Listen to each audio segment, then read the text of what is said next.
আপনি আপনি খেয়াল করেন, আমার চোখ আমার কাছে আমানত দিছেন কে? এই জন্য চোখ দিয়া বেগানা মেয়ের দিকে তাকাবো না।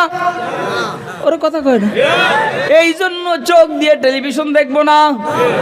আমার হাত আমার কাছে আমানত দিছেন কে? এই জন্য এই হাত দিয়া জুয়া খেলবো না, এ হাত দিয়া টাস খেলবো না, এ হাত দিয়া ক্যারাম বোর্ড খেলবো না, এ হাত দিয়া আরেকজনের মাইয়ারে নিয়ে বাদাম টিভি খাইবো না। কথা কয় না কেন? ওয়াজ হইতে আসেনি? না না, আমি তো দুইজনের ওয়াজ শুনছি এনে এসে।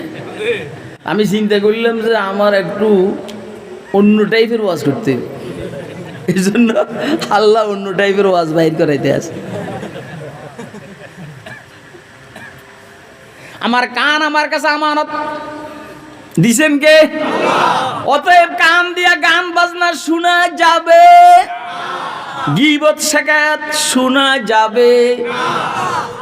মুখ আমার কাছে আল্লাহর দেওয়া আমানত, হিসাব নিবেন। এই জন্য মুখ দিয়া মিথ্যা কথা বলা যাবে, কারো গীবত শাকাত করা যাবে। কথা এগুলা ঠিক আছে নি? কথা কয় না। এটা ওয়াজ না নাকি আপনি মনে করেন এর বাইরে আমি কোনো ওয়াজ পারি না?